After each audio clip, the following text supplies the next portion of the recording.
make some noise. Come on. Oh, yes. Nick Foles in the house. Super Bowl MVP Nick Foles. Let's make some noise. How's everybody doing tonight? I hope you're staying warm. Good Lord, it's cold outside. Welcome back to the Final Word. Here on the It's a Wrap Sports Network, your boy MattyB on the call on our Sunday night, beginning of our broadcast week edition. Welcome back to another, hopefully, productive week of sports entertainment talk. Yes, and let's start something new. I'm going to start being more controversial on this show. I'm not going to be as soft as I've been in the past. I'm going to ratchet up the controversy. Yeah, I'm going to try something new. Welcome, everybody. It's good to be back with you for another week. Joe Hale says, what's going on? Can we get prayers for Ricky? What is going on with Ricky there, Joe Hale? Why are we giving prayers to Ricky? Is there something we need to know? Please, if you want to tell me off the air, you can. Please inform me what's going on. But yeah, we're back. And it's kind of weird today. We're not talking Eagles football. We're not talking about Phillies baseball. And we're not talking about a Flyers game. None of that happened today. This is the first Sunday of about how many? What's the exact number? I don't know, like 40 of no Eagles football. Of course, we are still a little bit outside of the window on baseball. And, of course, the Flyers went out on Saturday and got blown out, so they didn't have to play today. They already performed enough yesterday. So nothing really happening on the local scene, but we definitely have some NFL stuff to get through. A bunch of really good games this weekend, as we have three of the AFC matchup is set for the championship game, and the NFC matchup is ongoing right now. And we'll get into some of that tonight as, again, very entertaining games over the weekend. And I want to ask this question right off the bat as we start dissecting some of the games. In what you saw yesterday and what you've seen so far today from the NFL, do any of those, would the Eagles stand a chance against any of that, of what we witnessed, with maybe the exception of the 49ers, which, of course, we already proved we can't beat them. But could the Eagles have stood a chance against any of the action that we saw over the weekend? And I think the question is a pretty easy one to answer. Joe says he had surgery on Saturday. Well, yeah, absolutely. Prayers and thoughts for Ricky Deal as he had surgery on Saturday. I'm sorry, I didn't know that. No one tells me anything. But if you talk to Ricky, Joe, please pass it along to him that obviously I'm thinking about him. I always think about Ricky. Now, of course, on the other side of the sports spectrum, are Phillies. Yeah, I know. I was on the Philly Friday Homer Finanza show, whatever he calls that thing, on Friday nights with Big Al, and he and I had the opportunity to sort of break or sort of kind of react to the Bo Bichette news. Of course, it happens on a day that I don't have a show, so I've had an opportunity over the past 2 days to let that sort of sink in, and I'm gonna give you my 2 cents worth, and you might be surprised by my stance on this and my take on this. It's kind of double-edged, actually, but we'll talk Bo Bichette and we'll talk what's next. We'll definitely do that. We may go through some hot stove takes because another big move was made over the weekend. We reported it on this program Thursday night. Kyle Tucker to the Dodgers. There was a trade over the weekend that's got some minor ramifications for some other teams, not major, not earth-shattering. And we're getting closer and closer to the start of spring training. And the eternal question in baseball, should there be a cap or shouldn't there be a cap? So we might get into all that too. Our Day in Philadelphia sports history, our card review, and our Of the Night segment, as we have come to the end of Flyers prospect breakdowns tonight. Tonight would be my last Flyer prospect, unless, of course, they acquire any more, and they probably will. As we start trading people away, because it's heading for that direction. It might be this season, but as of tonight, once we do our last one that I have scheduled here, that's it, man. I've done completely through the entire list of Flyers prospects for the 25-26 season. And then we can start concentrating on NHL draft prospects. And now that we have somewhat of a baseball team to talk about, because, we got our starting catcher back, we can start breaking down some Phillies players, do some spotlight segments this week as well on the Phillies as we get ready for the baseball season. It's kind of late in the year for me to be doing that. I usually am spotlighting Phillies players by now, like maybe a week or so. So I'm a little off kilter, and that's, of course, because of the off season, but we're going to get it started this week. And we're also talking about introducing a new segment to the show, at least for the first couple weeks of the Eagles off season, as now we're going to start looking at sort of, the obituary here. We're going to start talking about what, where we stand and what our needs are and where should we go.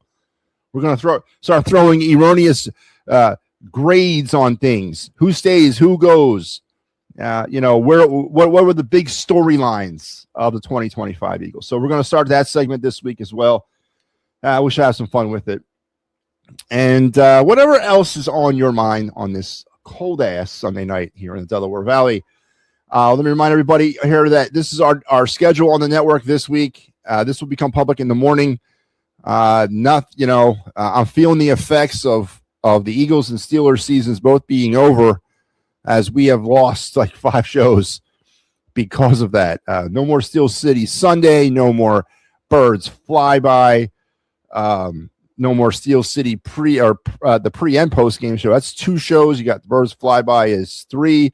The Birds Blast with Kyle Quinn, even though we have one more episode left, which we'll show you on the Thursday after the Super Bowl. But for the most part, that show has been wrapped up for the year as well. Of course, we've already lost Happy Valley Huddle.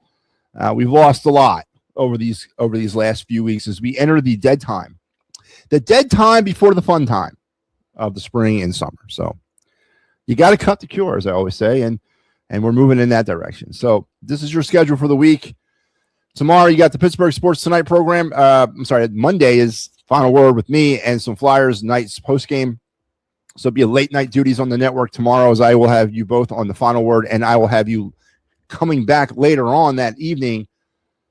Flyers Golden Knights, as they start their desert mountain trip that will take them to Vegas, Utah, and Colorado this week. I have you for Vegas and Utah, and Mike will have you for the Avs. But this is what you have to look forward to tomorrow. And then on Tuesday, it's the Pittsburgh Sports Tonight program, props, locks, and parlay in the Final Word. And I think that we are doing this Pittsburgh Sports Tonight tomorrow. Yeah, I think we are. On Wednesday, it's the Pittsburgh Sports Desk. Maybe that's where I got confused. Too many Pittsburgh sports stuff. Too much of that starting out the same words. Final Word, and then some Clear the Ice.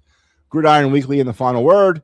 Philly Friday Frenzy, Flyers and Avs postgame. The best of the week of the It's a Wrap Sports on Saturday, and then we do it all over again on Sunday. So there it is. There's your weekend review or weekend at glance here on the network. Can't wait. Get another week going. Bump Bo Bichette, a snake in the grass. Peppernick sounds like he's got some sort of personal issues with the Bo Bichette situation. And we're going to get into Bo Bichette because I definitely want to hear everyone's opinion on that. And I will open the phone lines so you guys can express your opinions if you want. I don't agree with that. I don't agree with that at all.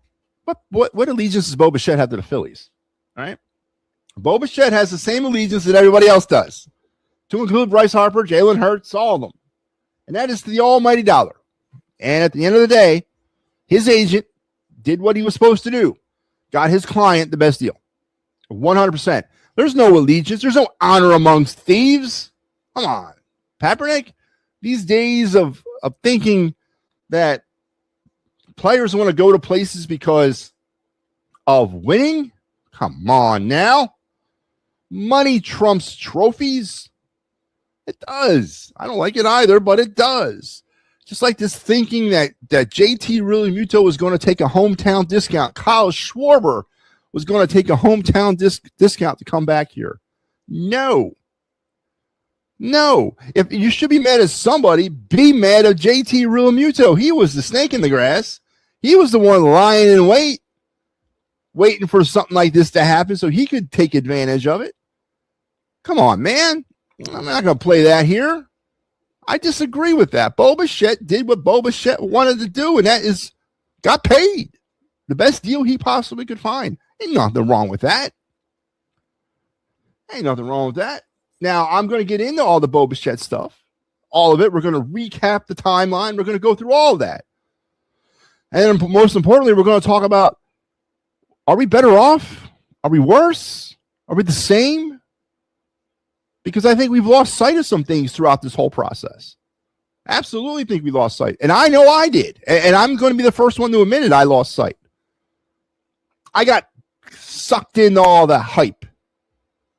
Right? And then I felt the same way. I was in a mall on, was it Friday? When the news broke on my phone. And I laughed. I don't know why I laughed. I laughed when I first read that. But I got sucked into. And I know it's the end of the world. The sky is falling. And, of course, it probably doesn't help that it all went down, right after the Eagles and all that. But is it really, though? Is it really the end of the world? But we'll get into that. But I strongly disagree with that statement. He's not a snake in the grass, man. He got paid. Matter of fact, I wish I was him. I wish I could get paid. What is it?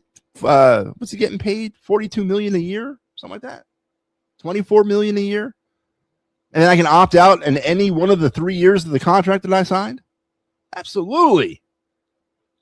Why would I take a $200 million 7-year contract when I, thinking highly of myself as Bo Bichette, know that I could probably be better? Or that I, as Bo Bichette, maybe not feeling the Mets and not feeling like longevity with the Phillies. Maybe I don't think they're going to be competitive enough in 7 years. Or maybe in 7 years, my piddly $200 million will be dwarfed by somebody else's contract. Kind of probably how Bryce Harper feels these days. Why should I lock myself into that? Now, the Phillies, out of pressing Mattingly's own mouth, they don't do opt-outs. We don't do that. We don't do that type of stuff here. Are the Phillies the ones that are behind the times? And is this an argument towards a salary cap with the lockage, with the work stoppage looming here in about 11 months? I mean, I'm not going to get mad at Bo Bichette.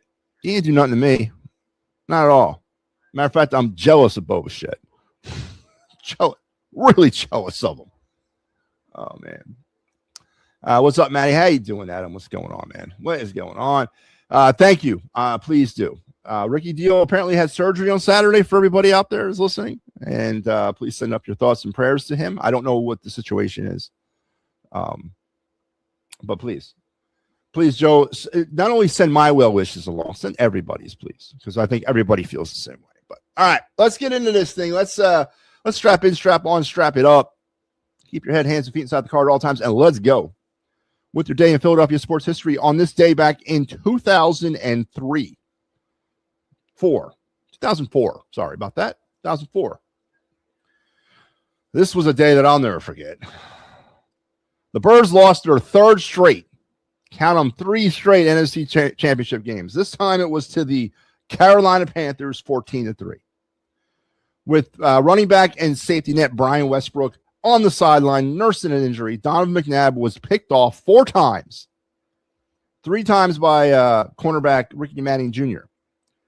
Clearly, the Eagles' inferior wide receivers that consisted mainly of James Thrash and Freddie Mitchell were not going to be able to compete because, as we all recall from watching that game, they were thrown around that field like rag dolls. This time, though, head coach Andy Reid got the message loud and clear. Right? There was basically an argument about Andy for a lot of years leading up to this game about the wide receiver problem. You got to get better. You got to get more physical. And obviously, Andy listened because this was the offseason in which they added Terrell Owens. And then, of course, you jump in the bed with the devil, you're going to get burned. And that happened. But that was a story for another day. But this day, back in 2003, the Eagles lose to the Panthers 14-3 in the NFC Championship game, their third straight NFC Championship game loss. ushering in the Terrell Owens era and our Super Bowl run the following year, but then everything that came with that after that. So happy third straight NFC Championship game loss day to you from me here at the It's Rap Sports Network. And that segment was brought to you by the good folks who bring you the Philly Friday Frenzy with Big Al Zafiri as he kicks your weekend off, finishes your week, kicks your weekend off, does all those great things on Friday night as Al was crying in his Homerade the other night, boy. Oof. I jumped on just to be a friend, man. I saw another friend in need, and don't ever think that don't ever think MattyB doesn't have a heart, because, I saw a friend in need, and I jumped on to just pour that salt in that wound, because that's what I do. No, make sure you're checking out Al.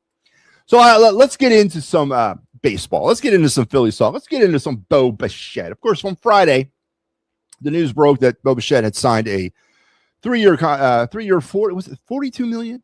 No, $142 million. What was the contract? 3 years. Bo Bichette. I don't know why I can't remember the number, but Bo Bichette signs a 3-year. What is that? Yeah, well, of course, I'm not going to be able to find it because I'm looking for it. When I don't want to find it, it's going to fall right in my lap. So we got a 3-year, was it $126 million contract? God damn. So that works out to about $42 million a year. Now, out of that $126 million, he can actually opt out in any one of those years. So, immediately following the news breaking that Bo Bichette had signed with the Mets, then the news leaked out. Again, where do all these leaks come from?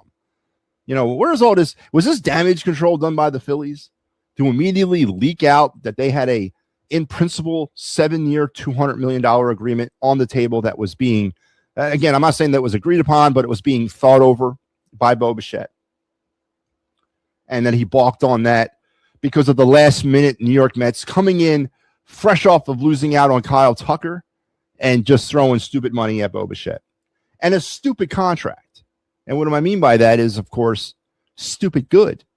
I am not, again, Papernick said earlier, Bo Bichette the snake in the grass. I'm not going to absolutely say that. And not at all. Not at all. Because in my opinion, Bo Bichette did what Bo Bichette did, man. And his agent deserves a massive raise for getting him the best possible deal. He took a 3-year, $126 million contract where he could opt out literally at any one of the 3 years that he's got. And he left a 7-year, $200 million offer from the Phillies on the table as the Mets came in the last minute with Kyle Tucker, losing out on Kyle Tucker, and made the move. Now, of course, about 20 minutes later, the news broke that the Phillies had signed JT Realmuto to a 3-year, $45 million? No, it was like, why don't I remember any of these numbers? Is that where the $42 million is?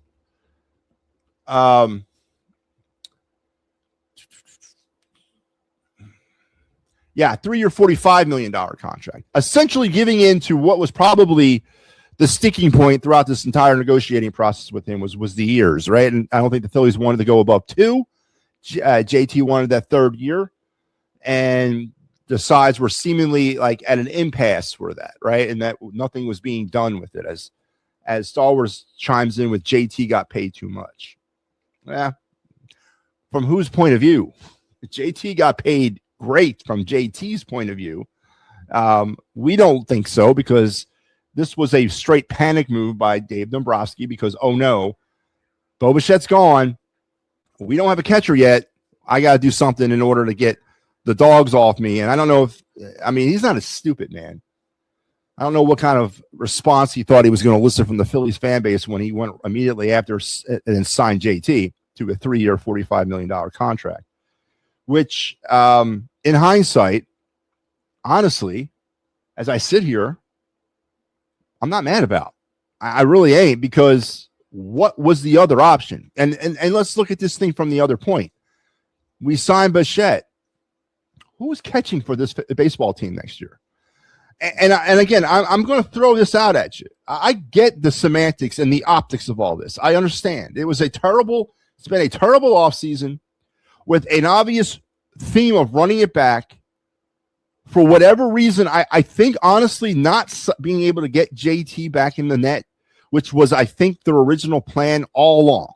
The whole plan from the beginning of this offseason for the Phillies was to bring the band back. Everybody. Right?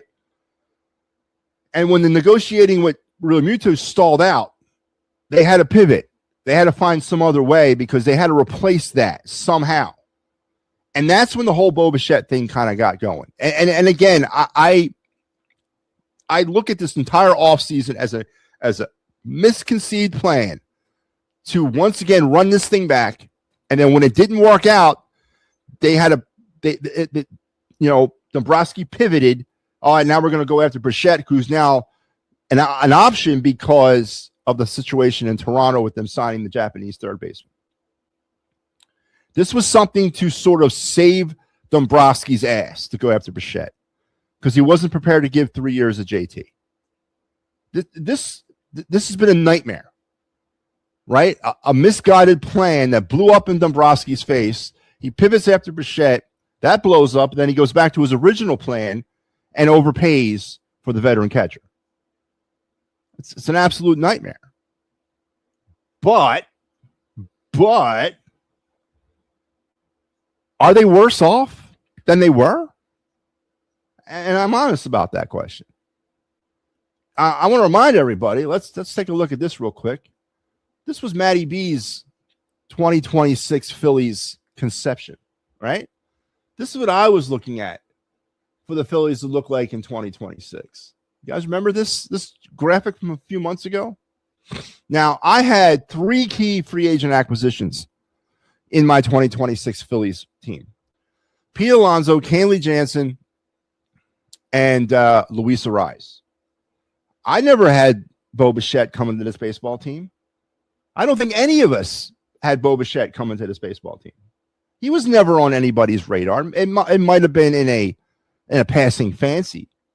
But Bo Bichette was not, in my opinion, needed on this baseball team.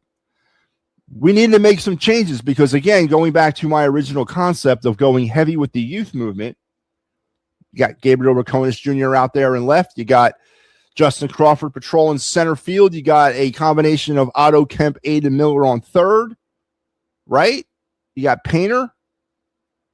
I wanted to infuse young talent into this lineup. I wanted to change the DNA. Remember those days of changing the DNA of this baseball team? Now, I know by running it back, that's not what they were doing.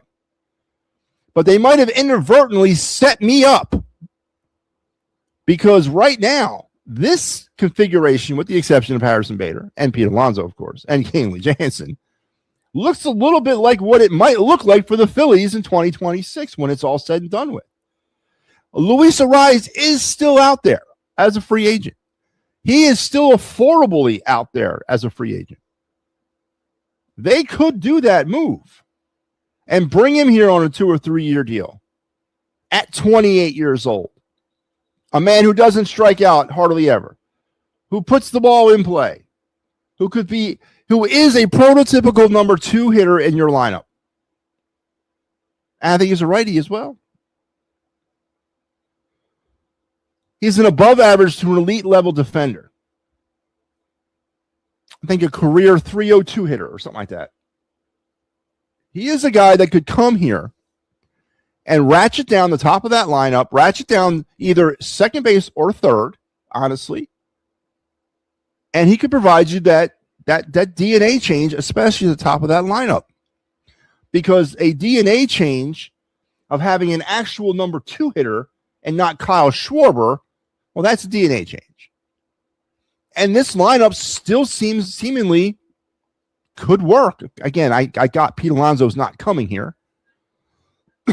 I understand that, but everything else really, in my opinion, would be saved if they go out and get Ariz. And I want everyone to remember this graphic. And I'm going to show it again in October. And I want to see how actually close I came to this. And maybe that's the plan, right? I mean, they talked about it heading into November. They talked about heading into the offseason. Names were mentioned specifically. Crawford, Miller, Painter, and Rakonis Jr. And then Otto Kemp. All their names were mentioned in the end of season press conference.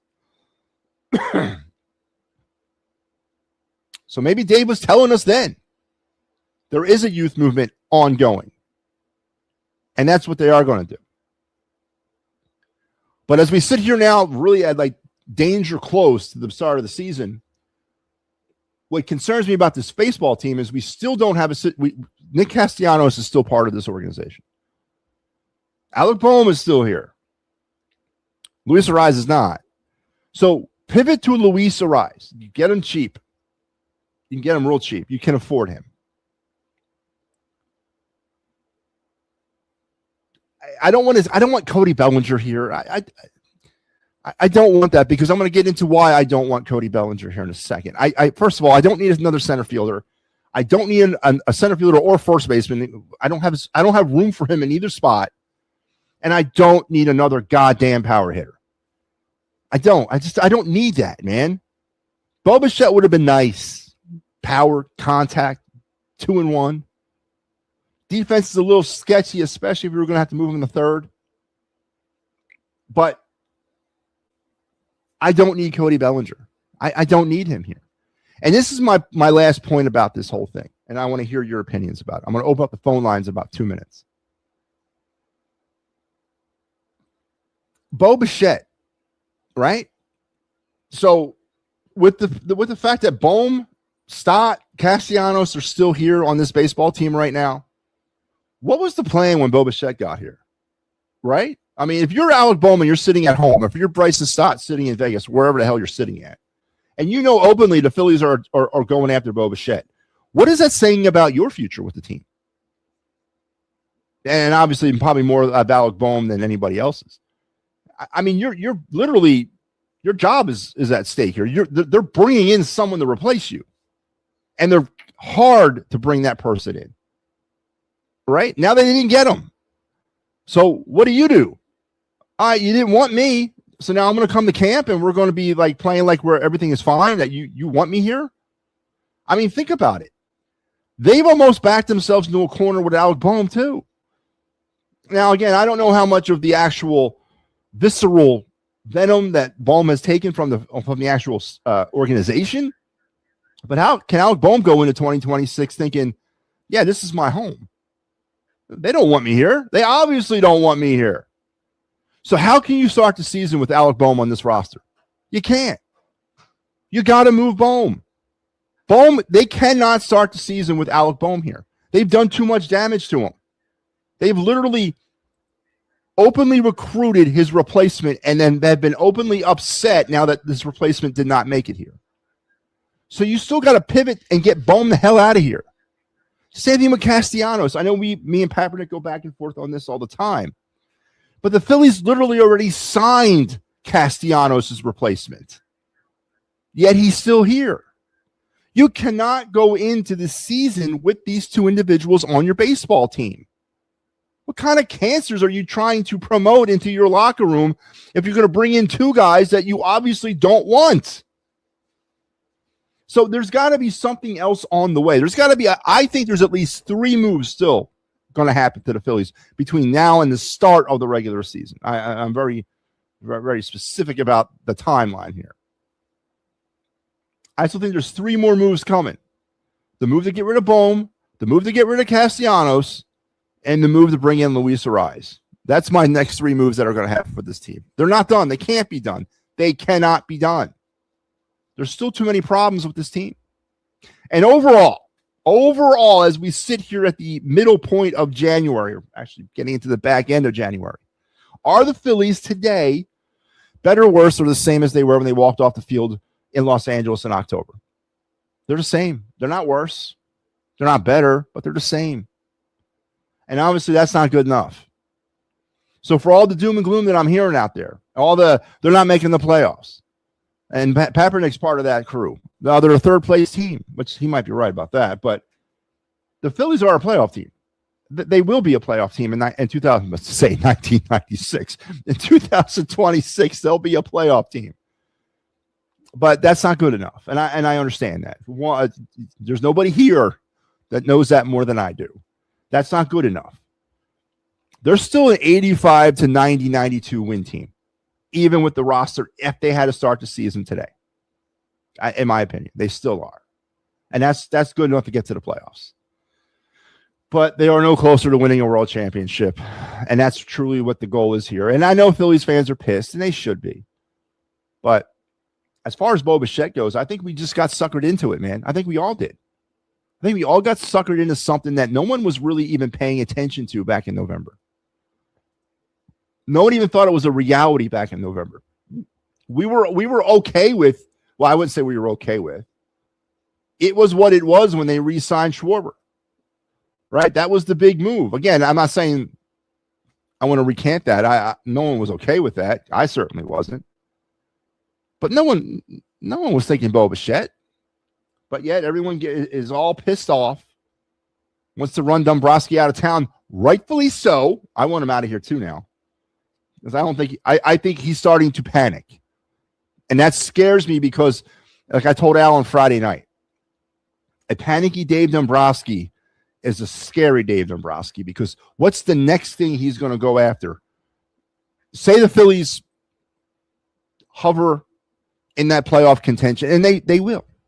They will be a playoff contending team in 2026. It may not look pretty, and it may cost Rob Thompson his job at some point, but they're going to be in it at the end. I know they are. And where are they going to be, though? Say come the trade deadline, when Dombrowski, who knows his job is on the line, I mean, he's hanging by a thread. He knows he's got to go all in or go home. We got to win. What is the next resource that he is going to literally blow up in his pursuit of that ultimate title? He's going to decimate the minor leagues. You wait. It's coming, man. And the handwriting's on the wall. It's coming. He is going to attack the minor league system at some point at the end of July. Prospects like Miller, Cabrera, Escobar, players like that are going to be at the forefront. Maybe Gage Wood, maybe Dante Nori. Those types of players are going to be at the forefront of Dave Dombrowski major trade points this summer. I'm telling you, I can see the handwriting on the wall. If the Phillies are in a position where where Dave needs to bring somebody here to try to push the Phillies over the edge. And that scares me, man. It does. And this is the part of Dave Dombrowski that is scary. And I think we're entering into it right now. But as far as I'm concerned about the Bo Bichette thing, no harm, no foul. He wasn't on my radar. He wasn't on MattyB's offseason wish list. Would have been nice. Yeah, would have been real nice. I don't need him. I didn't need him. I did not need him. As far as the Kyle Tucker thing, and then all the venom heading to the Dodgers, stop hating the Dodgers, man. Stop that, man. Stop it. Be jealous of the Dodgers. Be envious of the Dodgers that they have a person that can maneuver their cap around, right? And be able to pick up players like Shohei Ohtani, Mookie Betts, who, by the way, announced that he will retire at the end of his contract obligations with the Dodgers in 2032. I don't know why you're making an announcement that you're going to retire in 2032 in the winter of 2026, but Mookie Betts says he's done after this. After the next 7 or whatever 8 years, he's going to retire.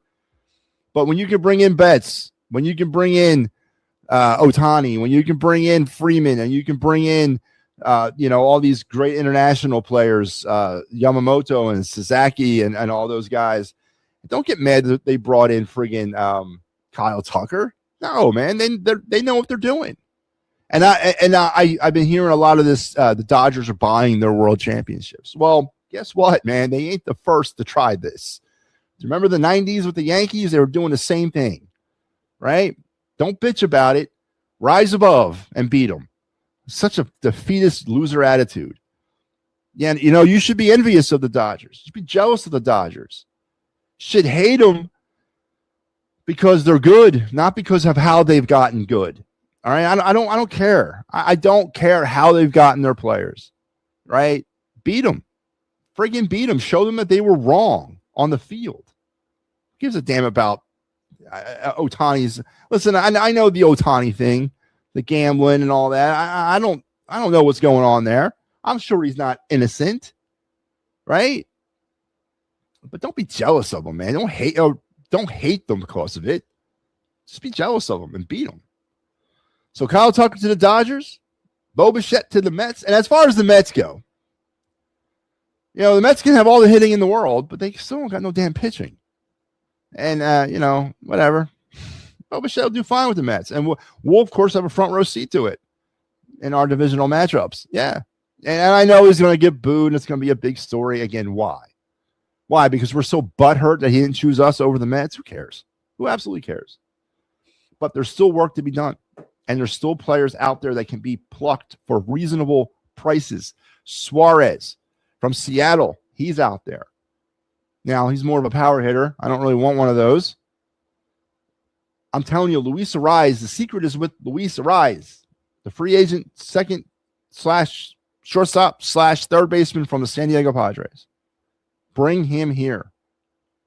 And it satisfies one of MattyB's DNA change requirements. Bat him second. Just had the graphic up. You saw how it looked. I'm telling you. And that youth movement might actually be something. I might be on to something with the youth movement. That's the only explanation I can add on to that the Phillies actually think they can run it back. I'm hanging on to this because I knew the contracts were going to be tough this offseason. I knew they had too many big-time decisions to make with too many big-time players. You had to make a decision about moving on for Kyle Schwarber and JT Realmuto, right? Schwarber would have been an easier one for me to make because of the fact that I wanted Alonso. He was more versatile. I don't think he'd be bitching and moaning about batting second or leading off. I think he's okay batting fourth. Plays first base. He's not a defensive liability. He's not a Gold Glover, but he's up there. You can move Harper to DH, send Schwarber on his way, whatever. And JT was it had to happen. I don't like it. And I'm not on the JT Realmuto train, but it was something that had to happen. There was no other reason. There was no other options for the Phillies there. There were no catching prospects out there. There were no catching prospects in-house. It was a matter of trying to stall them out for a better deal, which they blew with the whole Bo Bichette thing. But that's okay. I'm okay with that. Now pivot, pick up Ariz, and let's go. Time to put up and shut up right now. So Bo Bichette chooses the Mets over the Phillies, and the world is ended. Dave Dombrowski is in the hot seat. Don't get that twisted either. I think he gets fired at the end of the year regardless. I think the only thing that saves Dave Dombrowski and Rob Thompson their job this year is if they win the World Series. The Phillies do have to make a change next year. I really think they do. If they don't win the World Series. And finally, and we'll find out here very soon about if that's going to happen. So the Phillies, Dave Dombrowski, Bo Bichette, Kyle Tucker, all that. Now we get to turn the page and move on and bring in Luis Ariz. Hashtag Luis Ariz. Luis Ariz in Philadelphia. 3-year deal. And as I also said, the biggest underlying story that nobody is talking about is you've shown your hand completely for your willingness and desire to move on from Alec Bohm. You showed the world that you don't want Alec Bohm here by actively pursuing Bo Bichette to the point where you got mad when he didn't get him. You've shown your hand to the world and to Alec Bohm. There's no way Alec Bohm could be part of this roster at the start of the season. There's no way. That deal has to be made. A move has to be made there. I don't know for who or for what, but Alec Bohm cannot start the season as your starting third baseman. You've shown the world that you don't want him. You've shown the world you don't want Nick Castellanos either by actually signing his replacement. So getting off of them too. And again, I know it's not as easy as I want it to be because no one obviously wants these two players, but now you got no choice. Because there's no way Alec Bohm, who's not like, again, I'm not saying I don't know Alec Bohm. I don't know him personally. But from all the reports and what we've seen, he's not the most mature person in the world. And I'm sure he's over-assessing this or obsessing over this situation wherever he is sitting in the world right now. He doesn't have the mental acuity as has been on display to handle situations like this. So you've already tipped your hand. Now you got to get rid of him. So there's at least one more move coming. And that has to be to get rid of Alec Bohm. Whatever that move is, and however they want to do it, there's one more move that's got to happen. And that's to get rid of Alec Bohm. So there you have it. There's MattyB's Bo Bichette saga in a nutshell. I'm not mad. I'm not. Absolutely not mad. I don't feel somehow, violated by this. I thought it was a very, very poor. It's been a very poor offseason. And your GM, president, whatever he is, I know he's not the GM, president of baseball operation, really took a shot this offseason. Really took it to the face a little bit. Really did. But it's not over. It hasn't even started yet. Make the move, bring in Luis Arraez, trade Alec Bohm, slide Stott to third, put Arraez in at second, forget to invite Castellanos to camp, and let's move on. Let's move the hell on. So, there you go. There's my take. Do you guys like that? Did I surprise you a little bit about that? I'm not calling for the head of everybody. I am calling for the head of Dombrowski. I hate him. One last point, and we're going to get into some of our segments. Again, the phone lines are open if you guys want to hop in. The link should be out in your chat rooms as we speak. So I'll release it one more time. If you like, let me do it one more time. Maybe you guys didn't get it. But the phone lines are open. And please hop on, and let's have some fun with that. But let's get into the football scene. Of course, this is our first official weekend of no Eagles football until sometime in September. That matters, at least. And I know that it's a hard pill still for a lot of people to swallow. Kevin Patullo, of course, gone, not forgotten. We will begin a couple different segments on the program starting this week. So it's the off season, and we're going to have to fill up some time talking about the Eagles. And I don't want to get into obsessing over Jalen Hurts every show for the next 8 months. I'm not doing that. I'm not talking about every friggin' 8 months about how I hate Jalen Hurts and I want him out here. I'm not going to do that. I don't have that kind of time. But I do want to introduce to you 3 new segments. And this is how it's going to roll. We are going to first, sometime this week, give our final grades to a draft class. Yes, it's time. It's time to issue out final report card markings on a draft class. Not the class of 2025. Can't do that because it's only been 1 year. Not the class of 2024. Can't do that because it's only been 2 years. We will give out on this program our final draft grades to the class of 2023. Sometime probably tomorrow night. Tomorrow night we'll probably do it because we're going to start evaluating your fraud-ass GM. And we're going to give out our final draft grades to the class of 2023 tomorrow night. Now, I know a lot of these armchair fans and armchair, like, what did I hear? It's funny because you look back on it now and you smile and you laugh. I heard, I hear it every year, but usually the day after the draft, everyone's giving Howie Roseman an A+, B-, A. Even Al does it. Even Mike, Laura. I don't do that crap, man, because you cannot assess a draft class. First of all, you cannot assess a draft class before they step on a football field in an NFL uniform. But the same people that gave the class 2025 A's and B's, when asked about it now, are giving them D's and C minuses because not one of them produced a damn thing or very minimal production from them this year. So we're not going to bother with the class of 2025, not for at least another 2 more years. We will give our final grades to the class of 2023 this week. And then starting probably at some point this week, we will also get into the 2025 Philadelphia Eagles storylines by position group. We're going to take a position group and we're going to talk top 3 to 4 storylines of that position group in 2025. And we're going to break down kind of where we see them going in the future, kind of a pseudo who stays and who goes type thing. We'll work that in there, but we'll do that as well. And then we'll get around to start breaking down the draft itself for 2026. As the Eagles will have the 23rd pick right now in the draft. So we'll get into all that stuff too. So Make sure you're tuned in for some Eagles postseason stuff beginning tomorrow night with the final grades of the class of 2023 here on the show.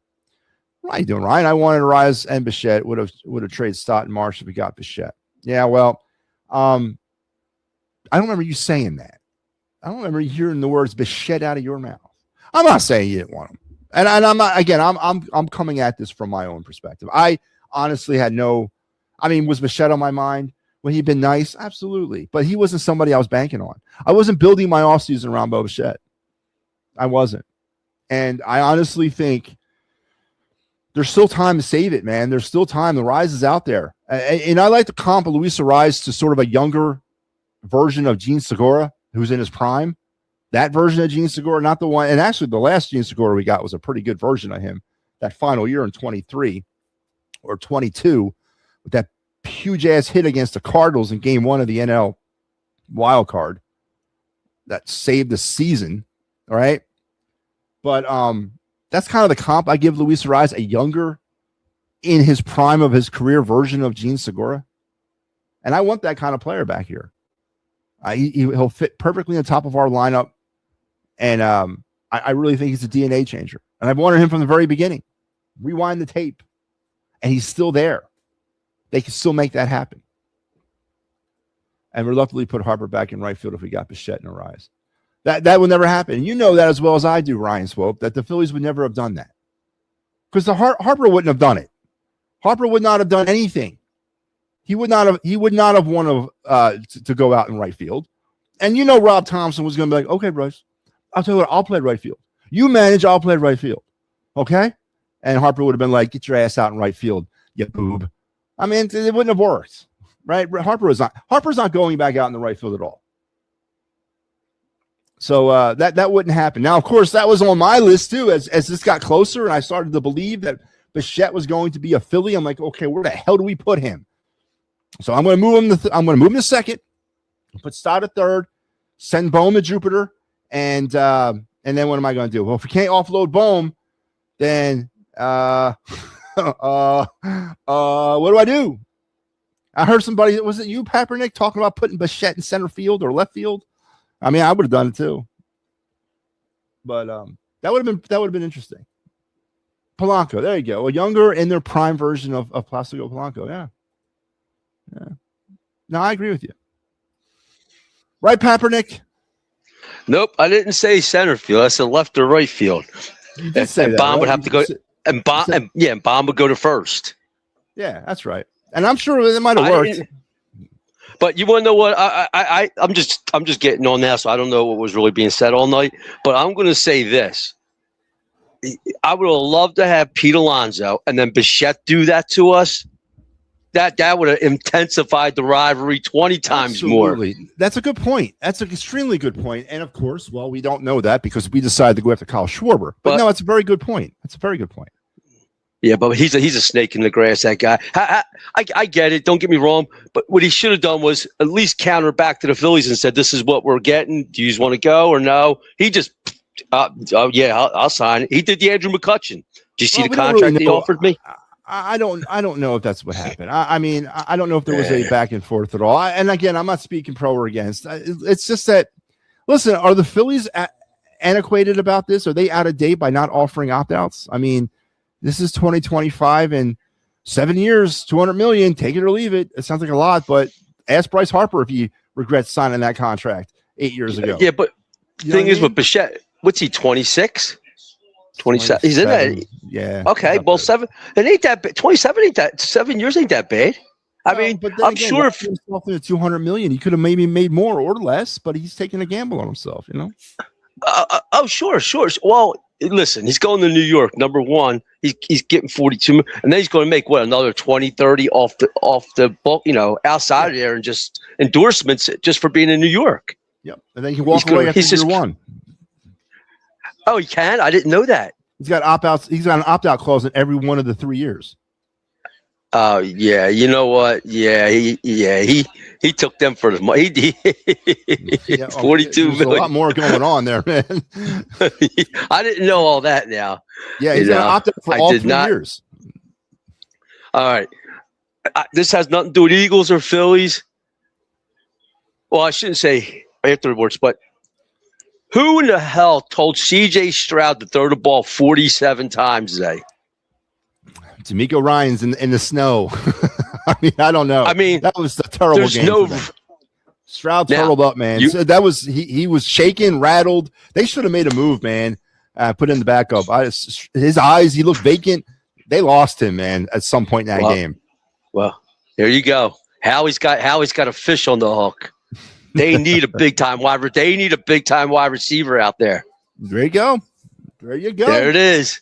The fish is there. Howie, you just got to hook them in. And hey, you put AJ Brown on that team. I bet you they win that game.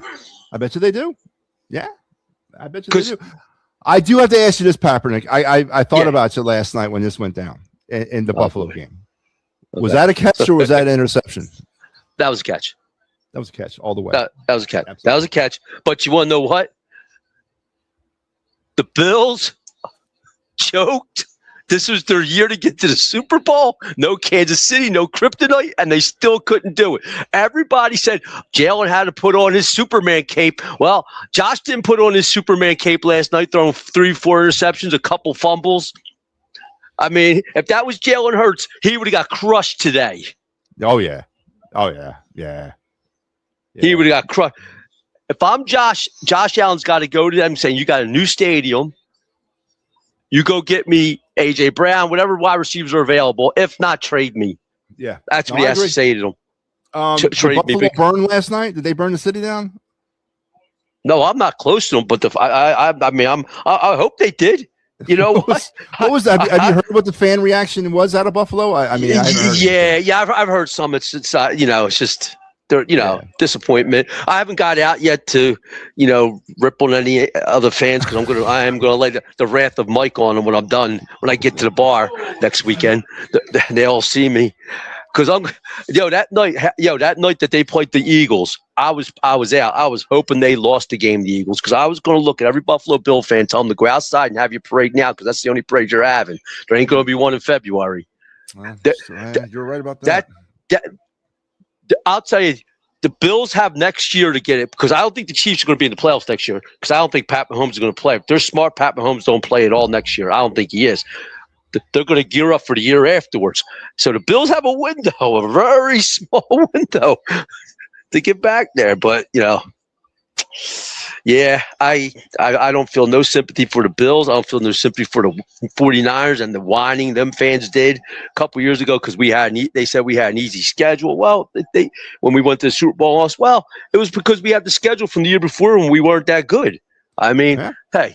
And don't cry that your quarterback got knocked out because you put a third string tight end on Reddick. Kyle Shanahan, the genius over there, who outcoached Vic Fangio last week, got his ass handed to him yesterday. He most certainly did. That was the worst game of the weekend. I wanted Houston to win the Super Bowl. I won, but I hope it's Seattle or Chicago. I feel bad for Denver, but I hope Seattle or Chicago, because all I heard say in that New England game is, oh, it could be a dynasty is back with New England. I'm done. I'm tired with that. I'm tired.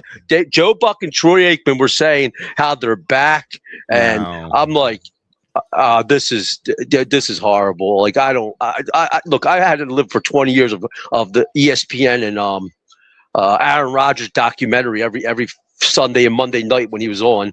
Because but I don't want to deal with this New England stuff.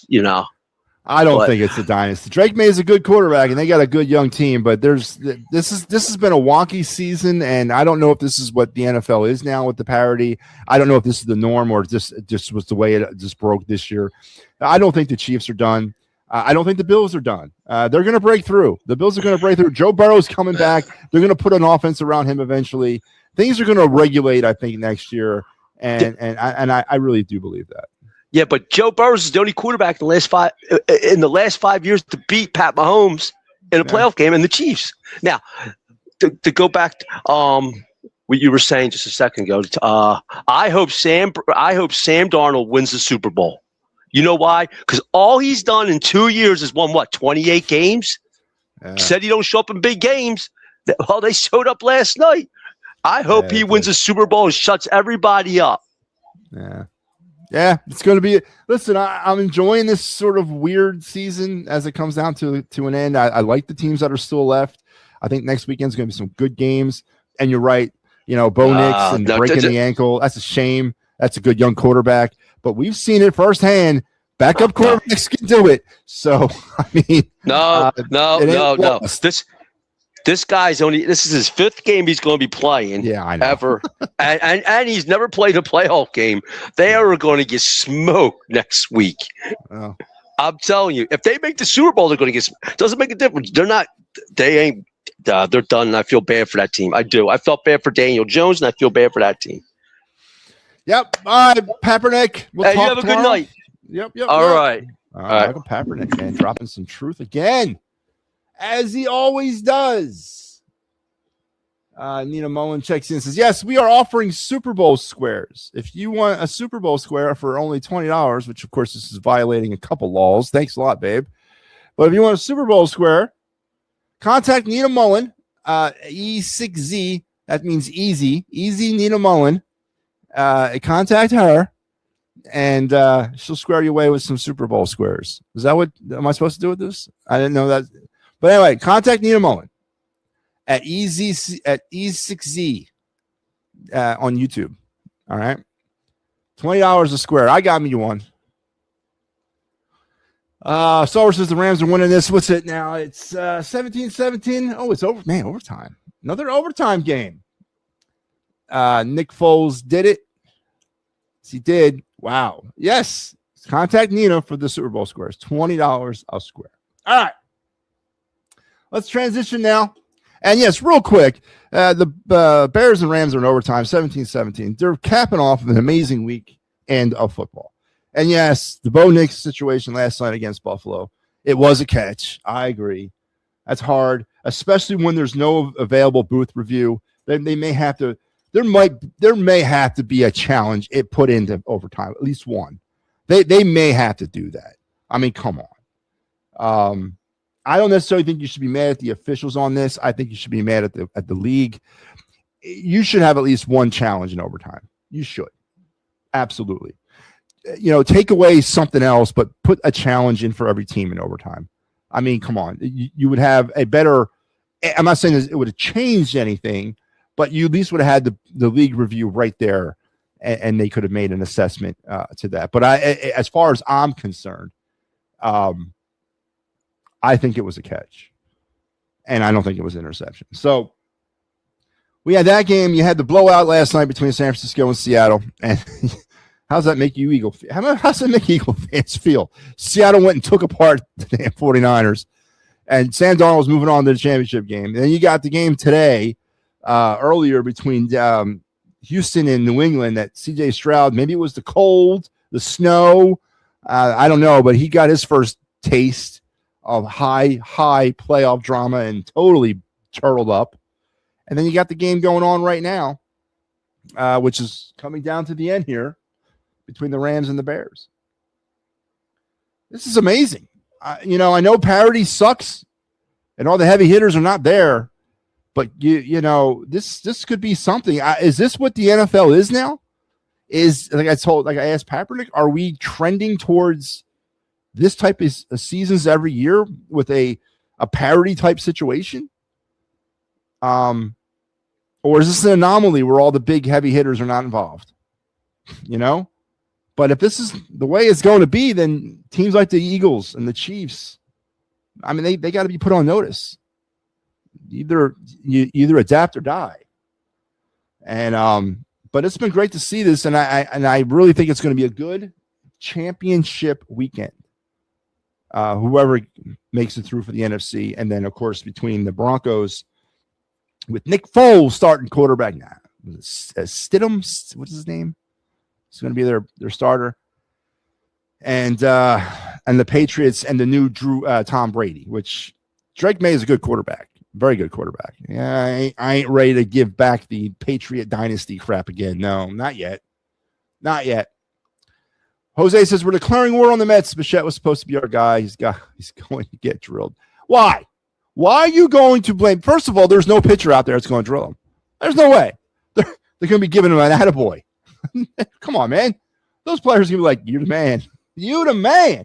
You got paid on a year-to-year contract at your disposal? Hell, I want to be you. All right, let's move on to our Of the Night segment. So we're getting through the show here. Of the Night.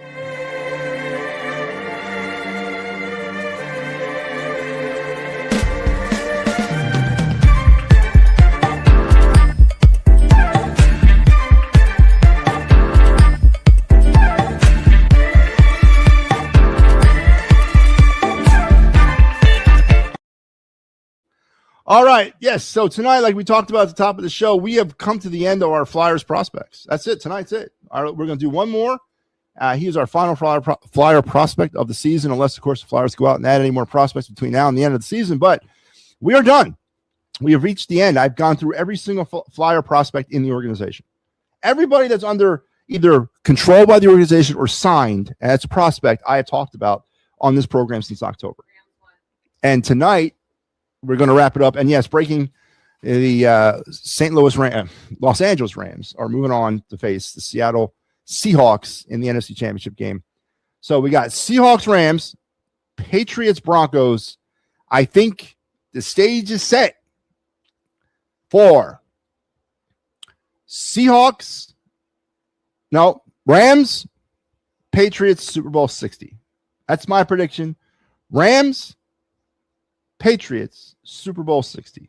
So congratulations to the Rams, Seahawks, the Broncos, and the New England Patriots for advancing into the Final Four of the NFL in 2025. Just went final a couple seconds ago. The Rams beat the Bears in overtime, 20-17. All right, back to our Flyer prospect. Tonight's it. We have made it to the end, and we saved one of the better prospects for the last prospect. What was that for?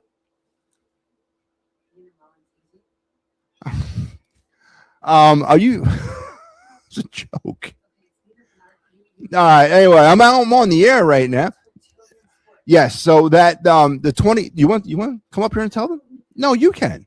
Please. Actually, yes. Come on, please. My viewers. I don't want. Come on. Have a seat. Just tell them. Here.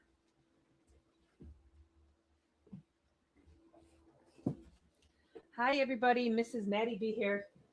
Just looking for you guys to buy a square for $20 for the Super Bowl. It does support children's sports. This is not my thing. And my son is on a team that is 100% sponsorship. There's no fees, anything like that. It's a travel team. East Coast Dynasty is the name of it. It's on Facebook. If you'd like to participate, reach out to me, not Matt. I am on Facebook under Nina Benarchek. You can Venmo me at Nina Benarchek 22. You can contact Maddie for any of the information. We're just looking to raise some money for children. I kind of like this. Okay. He said, I got to go.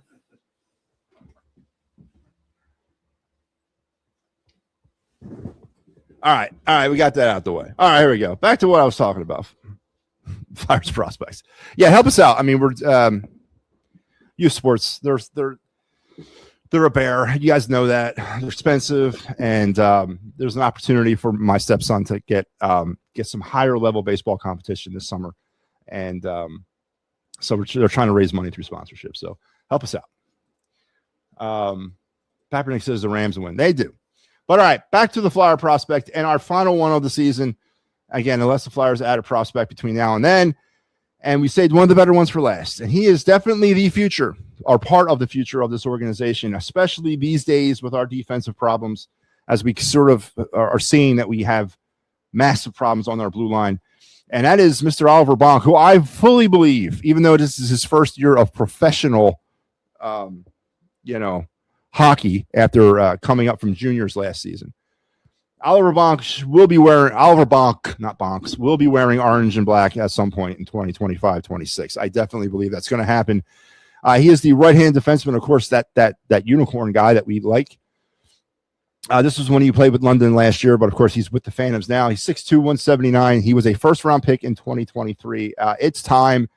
As I said, I firmly believe he'll be a Flyer by the end of the year. A prototypical shutdown defenseman. Bonk safeguards his team by back-checking ahead of offensive turnovers, blocks access to the defensive zone, forces opponents to dump the puck around him, and then steals the puck from them on the way back. He pushes attackers wide to the defensive zone. So Bonk, hopefully, is what we're looking for to help us out defensively.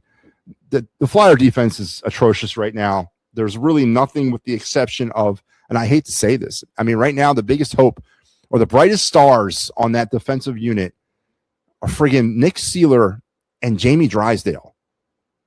And that's saying a lot. Yeah, Travis Sanheim is garbage, in my opinion. Ristolainen, waste of money. Emil Andre, about to get rid of him. Cam York, I'm really getting to the end of my Cam York support here. He really needed to have a big season this year to win me back, and he has not had one. He's actually maybe regressed a little bit from a bad start or from a bad season last year. So Oliver Bonk, just out of sheer attrition, should be getting a look at here real soon. I'm not saying he's ready, but the Flyers really need to start seeing what he can do at this level to help us out. So Oliver Bonk, definitely part of the future plans of the Philadelphia Flyers. If not this year, then definitely next year. He is our final Flyer prospect of the night, barring, of course, the Flyers acquiring any more prospects. We have done them all. If they're under Flyers control or signed and playing at any level of our minor leagues, we've gone through them. So now let's move on to NHL draft and Philly spotlight players. But there you have it.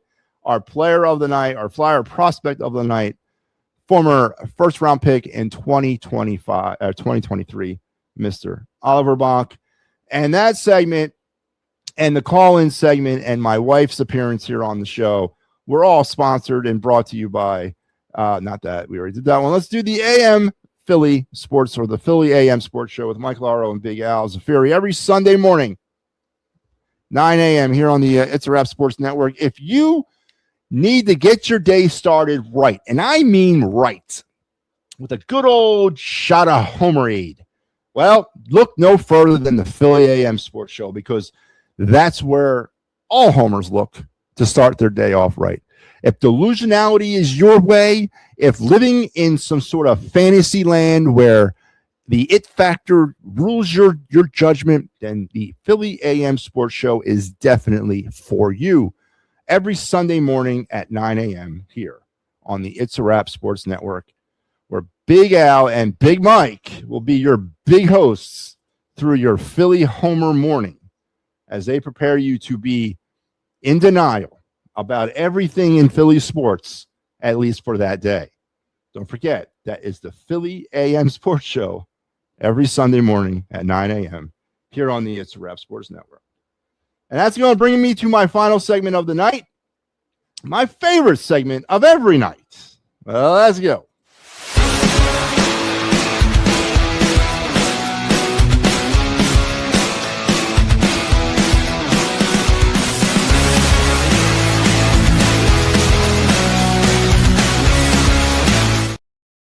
Yep.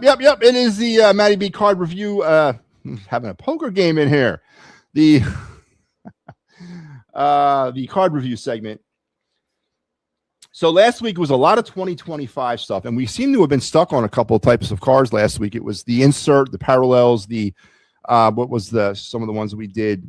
Bleacher Reachers, we did a few of them. We did a couple others last week that were parallels, mainly 2025 cards. I think we did bunch of refractors. Well, we're going old school tonight. I'm going back to the actual, depending on where you come out on this coin, I think, experts have argued this point for a few years. When did the actual wax pack era end? And when did this digital stuff start? A lot of people point to this year that I'm going to talk about, that the set of cards from this year that we're going to discuss, that was the first year. And you know what? Yeah, now that I think back to this year, or the year that we're going to talk about, they might be right. We're going back to 1991, and we're going to talk Score baseball cards. That's right, man. We're going to talk about a defunct baseball card company. And Score 91, this was a first-round draft pick card, one of their inserts from that year, and it featured a future Philly. And I think, honestly, and if you're asking me, the best Phillies catcher of all times. And unfortunately, he was washed under a bunch of bad baseball teams throughout his career. And that is Mike Lieberthal. And this is his first-round draft pick card from 91 Score. Again, experts argue that 1991, across the spectrum of sports cards and baseball cards, Topps, Fleer, Donruss, Score, Bowman, all the cards that were being produced in 91, that this was the first year of the actual digital print away from the wax pack type of era. I thought it was later on in the 90s personally, but the more I look at the cards from 91, and that's from all these companies, and the more that I've researched this, the more opinions I'm hearing that is a correct statement. But this card is, of course, one of my favorite. Now, I know I will never, ever have a baseball card. And I know that is a bucket list thing. It's one of the perks of being a sports player, that you get your own sports card. And it's something you'll never forget. And if I were a player, and I don't care if I ever played, if I only had one game at the major league level or the NHL level, NFL level, NBA, whatever level I was in, but the minute somebody produced a sports card of me, I'd buy about 1 million of them. I would have every single one. So it's a very special thing, a very special moment for these guys when they get their own card, and rightfully so. It's awesome. And I know that beggars can't be choosers sometimes, especially a first-round draft pick who doesn't know anything. But I don't know if Mike Lieberthal looks at this card and looks at it and says, you know what, this is a really cool card. It's kind of I don't know who was in charge of the photo shoot that day. I don't know whose idea it was to put him in catcher's gear and then take this picture and then produce it as a card. I don't know how proud he is of it. He ended up having a pretty damn good career and had multiple cards, but I don't know how he looks upon this card. I would love to ask him one day what your opinion is of this card, but it's one of my favorites. It's card number 683 of the 91 Score set. Again, it has a lot of digital tones to it. It might be one of the first ones. I don't know. Pretty worthless. Depending on where you're looking at it. I found this as a PSA 10. Someone's selling it for $115 as a PSA 10. Saw it also for about $1 as a raw card, and about $3 as a raw card. So it kind of goes up and down on the spectrum. This is probably definitely one of those cards that is a buyer, a buyer friendly card. Like someone's going to really want this card, or they're not, And again, for my dollars and donuts, I think he's the best catcher in Phillies history. I honestly do. He gets forgotten because of when he played and what teams he played for. But Lieberthal was a really good catcher. And if I had a Mike Lieberthal now, I sure as hell wouldn't need a 3-year, $45 million JT Realmuto. But here's our card tonight. May or may not be one of the first digital set cards put out, and that ushered out the end of the wax pack era. Depending on what side of the coin you come on, it is a digital print. It is not a wax pack card. It doesn't have that graininess to it. There was no gum in the 91 Score, and that was sort of one of the first things that they did away with when it came to going from wax to digital. And of course, it's a digital card. It is a digital picture. But there's some sets that came in after that, like I think 93, Topps was still wax. Now, Topps is credited of being the first digital card company, or the first card company to go digital.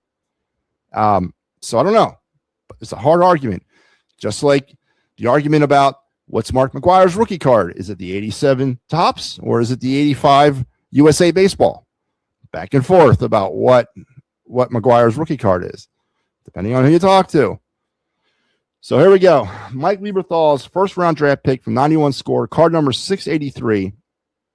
One of my favorite cards, and of course, my all-time favorite catcher in Phillies history. And there you have it, MattyB's card review of Mike Lieberthal in that terrible photo in catcher's gear. I mean, when you're a kid that's being drafted, I guess, what do you know? You might as well just do it the way you can. real quick, do you think any Phillies make it to the Hall of Fame? The announcement is Tuesday. Is it Tuesday? Yeah, the 20th. Tuesday. If you're asking me where I realistically think, Jose, yes, I think Chase Utley gets in. I do. If you're asking me through fantasy and Homer glasses, Chase Utley and Jimmy Rollins get in. And if you're asking me from the standpoint that the Eagles got eliminated from the playoffs, we lost out on Bo Bichette, then no Phillies get in. So to kind of keep with the flavor, right? But honestly, if Chase does not make it this year, he is a lock in 2027, a lock. Then it'd be time to focus our attention on Jimmy Rollins. But I don't think Jimmy gets in this year. And to be honest with you, I'm sort of up in the air. He was at about 68% last week of the rough vote. You need 75 to get in. He was at 68 last week. I don't know. I would love it. You have no idea how much I would love this. But if he doesn't get in, he gets in next year. Jimmy Rollins is not getting in this year. We can start having this conversation about Jimmy next year, about making moves up the ballot. He eventually will get in, if not in 27, but 28. It's happening. It's going to happen, and rightfully so for some of these players from the 08 era of Phillies baseball. They belong there. Chase Utley belongs in the Hall of Fame. He's the best second baseman that's ever played here. And honestly, and I know the career, the injuries cut about 5 or 6 competitive years off his life. I get that. But if he had not gotten hurt, and I know this, you honestly, it's hard to sit here because I'll throw anybody under the bus for doing this to other players. But when it comes to Utley, you can't argue if he had not gotten hurt, if those knees would have not held out, he would have been on his way to having a Ryan Sandberg career. He was already on his way to having a Ryan Sandberg career. And it was the injuries that shut him down. An absolute legend at the position here.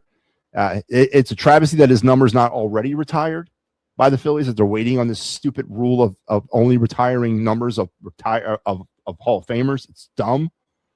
But he belongs. His 26, 11, and 6 should have been retired by the Phillies already to give homage to that 08 era of Phillies baseball. There's just no questioning that. And the Hall of Fame or no Hall of Fame, those numbers should have been retired by the Phillies. And it's a shame that they're not. And I hope that starting this summer, we can start retiring those numbers. So, yes, I hope and I think, fingers are crossed, we need this, right? Do we not need this right now? We need Chase Utley to make it to the Hall of Fame. Soften some of this crap, man. Make us feel good about our Philadelphia sports again. Chase Utley is going to be the great redeemer. He's going to save us all by getting elected into the Hall of Fame on Tuesday. Oh, cool. You're still on. I had to watch. Nah, it was a good game, wasn't it? Jason Stark said Rollins might never make it. I don't know. I think they said the same thing about Utley 2 years ago. And now he's literally about 7% shy of a rough count vote of getting in. Never say never, Barbara. But I hear you. Best shortstop in Phillies history. How does he rate in MLB history as shortstops? Tough group there at shortstop. Is he top 10 in MLB? Is he top 100? He's definitely top 100. Is he top 20? You know what? I can make an argument for 10. Right? 10th overall. Best ever to play the game. I think there's a definite argument there to be made. Now, Utley, I can make an argument top 5 second baseman all time. Easy. All right. Jason Stark said, oh, I agree. I wouldn't vote for Hamels either. He don't deserve no Hall of Fame honors. No. Hamels was the 80s Larry Christensen team player. That's who he was. Hamels had nothing, man. Hamels was a great story for the first 5 years of his career, but then fell apart, man. Fell apart. Hamels should go into the Phillies Wall of Fame, not have his number retired, but not Hall of Fame. I love Jimmy's speed running at base. Jimmy was the greatest, man. Best shortstop ever to play here. Top 10 all time there, Jose. What do you think? Top 10 all time ever in baseball, not Phillies, baseball. I think you can make that argument. Let's bring on Joe Hale real quick. Get in under the wire. Joe, how you doing? I'm great. Besides, just got off the phone with Ricky's mom. I'm good. Is it something you want to talk about or no? Yeah. You don't have to. If you don't want to reveal any sensitive information, don't do it. He had a call, a block. Okay. Joe fell off. Listen, Ricky Dielsen had surgery on Saturday, so please send thoughts and prayers to him and his family. Maybe even Joe Hops, if he comes back on, maybe we'll talk more about it. But yeah, Ricky, I guess, is not doing too well. But please send your thoughts and prayers. Joe, listen, you don't have to tell me if you don't feel comfortable. I'm not gonna. Don't put the information out over the public airwaves if it's not. He had a blockage in his stomach. Okay, and good news, bad news? How's he doing? They got it removed. Outstanding. Congratulations, Ricky. Ricky Deal, if you're listening, brother, and please, Joe, pass this on to him. We all send our best. I want to talk Hall of Fame. Hall of Fame. He's on here every night, Barbara. It's right when he's not here. It's going to be Carlos Beltran. He's a deadlock. I don't know why Beltran gets in for the gambling. Yeah, he's a deadlock. He's got like 90% of the vote right now. So the last I seen, Chase Utley was at 70%. Oh, so you had him at 70. I saw something where he was 75. Who, Utley? No, that's right, 70. You need 75 to get in. He was at 70, yeah. Right? Yeah. So he gets in, but I don't know. Interesting. I'm not jinxing it, man. I want him to get in. I'm not jinxing it. You said top. I would go top 5 for Utley. In history of baseball? Yes. Okay. But I would put Sandberg in front of him and Boa. Boa was a shortstop. Boa played a little bit of second base, though. But his primary position was short. Sandberg's number one. Second base wasn't really a sexy position in the modern era. Back in the day it was, but not in the modern era. I have a good Lieberfall story. I went to the scrimmage game last year, the Phillies inter-squad game, when they're getting ready for the playoffs. Mm-hmm. And he was walking around giving out those cards that you had. And he said... Giving out this card right here? Yes. Really? Yes. He told me that it's worth $50. Different prices. I didn't see 50. I saw a PSA 10, 115. Somebody was selling it for. Yeah. Now, I don't think I'd pay $50 for this card, but it's a cool card. It was him and Rico Bronia. Okay. Oh.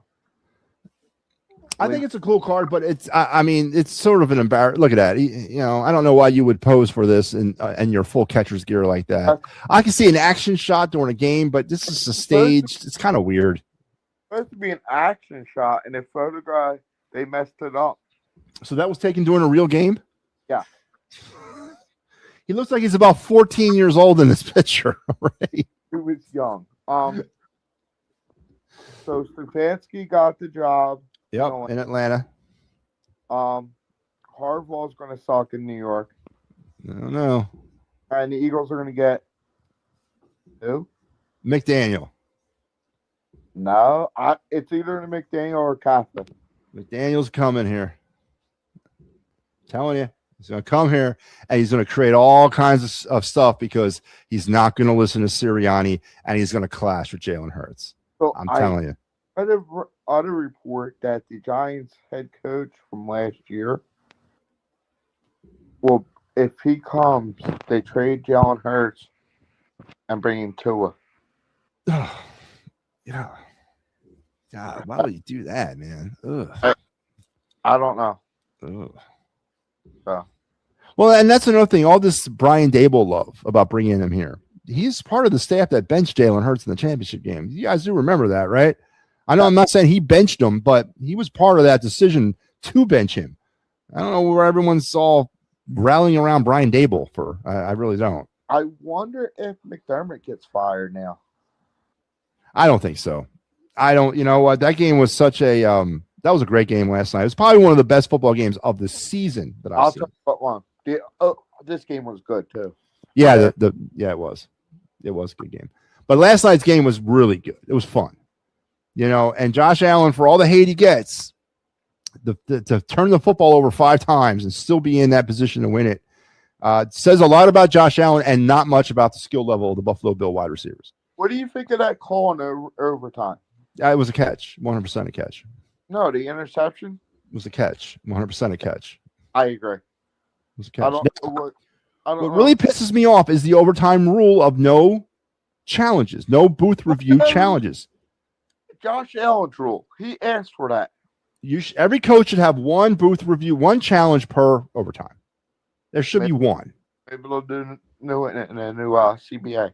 They should do it. Just like MLB's going with a salary cap. It has to be. We'll see. We'll see. I don't know. I don't know if they can avoid it. I hate this. I hate this part about baseball. I remember in 22 when they got it done, and we lost about a week of the season, but they were able to make it all up because they took away days off and programmed doubleheaders and all that. I just hate the fact that it's going to cost baseball games and it's going to cost a portion of the season, and it's going to. I hate this part of baseball. I really do. So, JT has an opt-out of 2 years, apparent in that contract. Yeah, that's what I heard. Oh. And Bo Bichette has an opt-out of a year.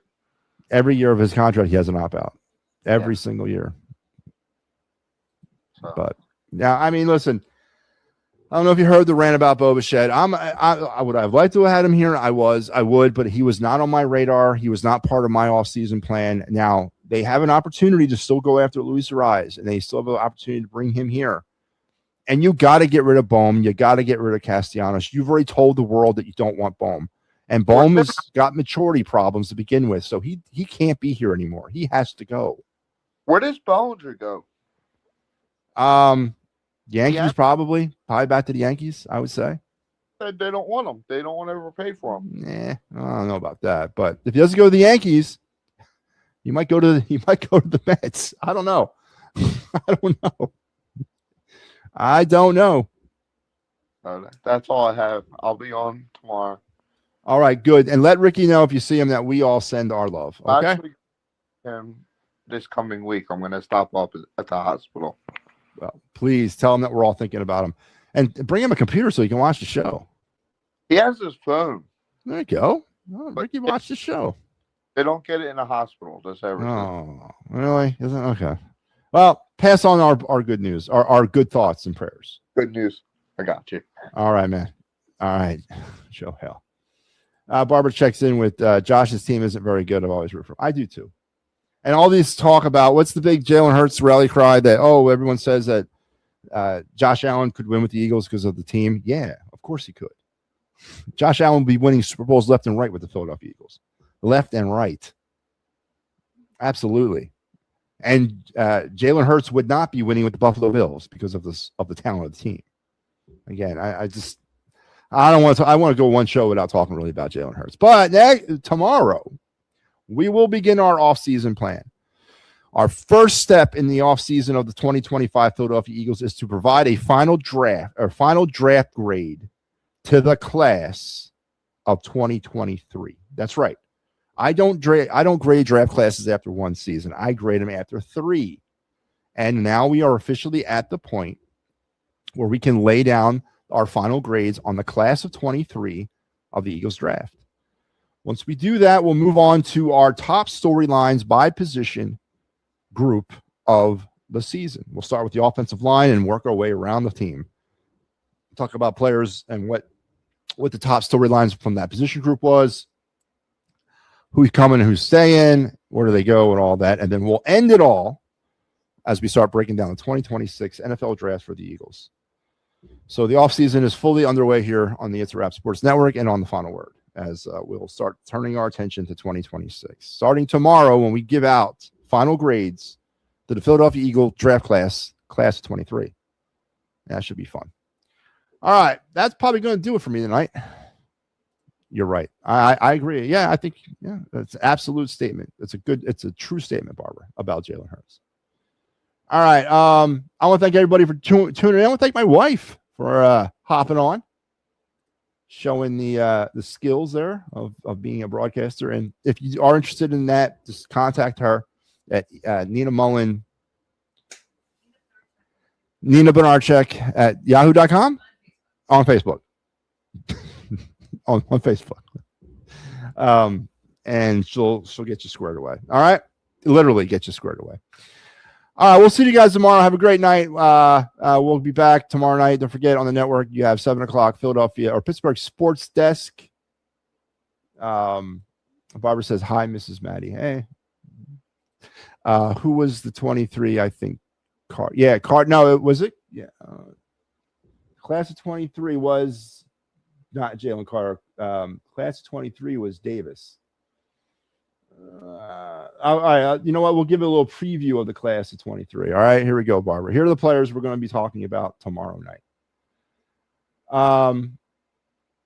Yeah, it is Jalen Carter. Jalen Carter. Yeah, Jordan Davis was in 24.